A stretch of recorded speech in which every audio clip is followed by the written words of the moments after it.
Hello everyone, welcome back to the Gamers Lounge. This is Michael, and welcome back to the channel. For those of you that are new, welcome, and thanks for stopping by. And my returning group, I don't know, should I say the word fans? I hope you are fans of mine. I'm trying to bring you more professional videos. As you can see here, I'm using that Share Factory Studio, so I can stitch a few snippets together. I'm hoping that the more I do it, the better I'll become at bringing you some quality content anyway. But the first of two reviews tonight, Shatterline, developed by Fraglab LLC, published by Faraway Incorporated, released as an early access format on the PC back in September 2022. On the 5th of December 2024 was the official release of the game. It was originally designed as an online multiplayer shooter. I think there was a single player campaign in there, but you had to be online to play it, of course, same as the Destiny 1 and 2. It does have a single player element, but you have to be connected. This one has been released onto the PS4. I discovered it yesterday while I was browsing and I downloaded it. I'm running it on my PS5. So yeah, it's not too bad at all. Actually, to be honest with you, I had a look at the trailers. I didn't see much on YouTube except from 1 or 2 years back, but I thought, well, there's nothing else about the PS4 version on here, so why don't I just quickly play through it, or play through as much of it as I can and bring it to the viewers. So as you know, I'm going to be very honest. I'm always honest about the games that I bring you. I'm honest with my thoughts.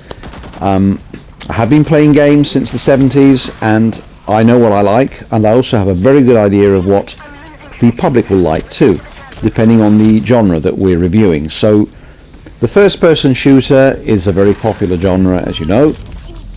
It does bring people together, particularly when it's online. I'm not a big online player, so I prefer something single-player with a very good narrative that I can play and go back to. And very good examples of those are BioShock, all three of them, Doom 3, Titanfall 2.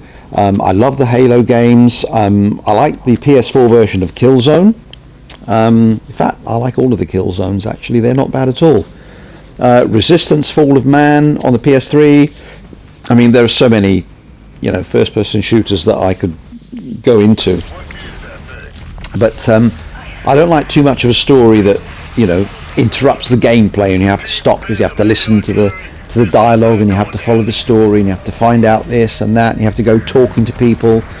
That really would spoil it for me. And an example of a title that did spoil it was one I actually deleted. The game's superb, don't get me wrong, and it's got a very good story and really good atmosphere.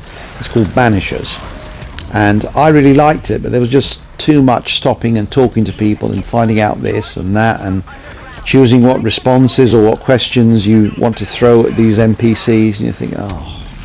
And then you got back to a bit of exploring, a bit of combat, and it was back to cutscenes and people and talking to people again, and I thought, that's just too much, and I just don't have the patience. With a game like this one, as you can see, it's very fast-paced. The visuals are very good, they're very detailed. You have to keep on your toes at all times. It does have a story, which of course, like all of my videos, I won't spoil it for you, but it's the usual sci-fi first-person shooter story you get. You have to fight against aliens you pick from a class of several. You've got some special abilities that you're lucky to have, and you're sent out there onto the battlefield to stop the aliens from being nasty to us and to try and get rid of us. You have to get rid of them. That's pretty much it. There's some dialogue while you're playing. The voice acting isn't bad at all. The game itself is an amalgamation of Halo Infinite, Killzone, the PS4 version, and Destiny 1 and 2. It's kind of a whole mixture of those three titles. So it's not terrible. There's not a lot of depth to it. So the verdict I can give you already, I don't love the game. I just quite like it. It's not bad. It's not horrible, it's not disgusting. There are far worse games that you can play, a few of which I reviewed. As you know the fake body cam games. You know exactly where I'm coming from there.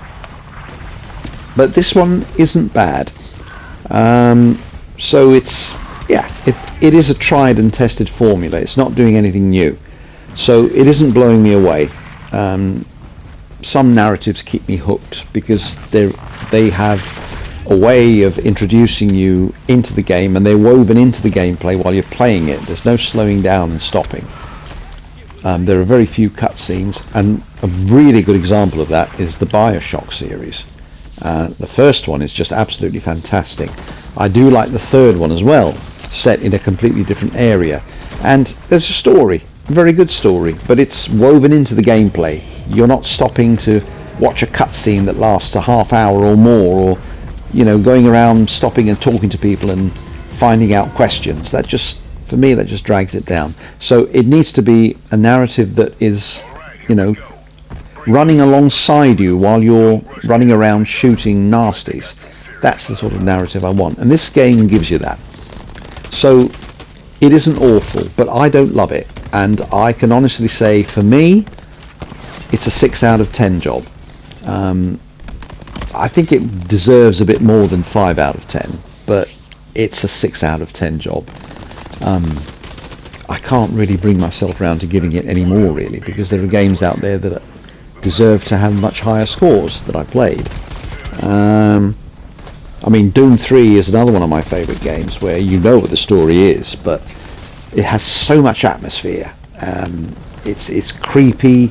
It's scary. You don't know who's going to jump out at you or what's going to jump out at you from one minute to the next.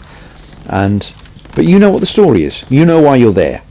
You don't need it hammering home in the form of really lengthy cutscenes. Now you've got different attachments for your weapons that you can play around with. As you can see what I'm doing here, I'm just going through a little list of them. You can enjoy parameters like, I don't know, reduced recoil, easier mobility, extra power, longer distance, you know, you like longer range shots. So it's okay. It's not a game I would really want to play. If I decide to persevere with it and, you know, play it through to completion, once I finish it, seriously, if I can be bothered, I'm not going to go back to it, because it's just like not really, I don't know, it's just not drawing me back. A really good example of this, if you can remember back in the days of the PS3, there was a game called Haze. I do have it, it's on my shelf.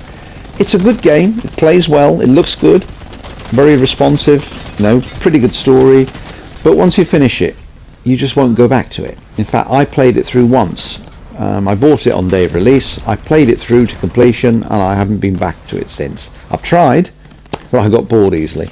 But anyway, 6 out of 10 is my verdict. Wait for a sale. $15.99 isn't expensive, but I'd say wait for a sale. But anyway, stay tuned for my next review, which is a game that's got me very excited, and I've completed it today as well. But anyway, thanks for stopping by. Ciao ciao.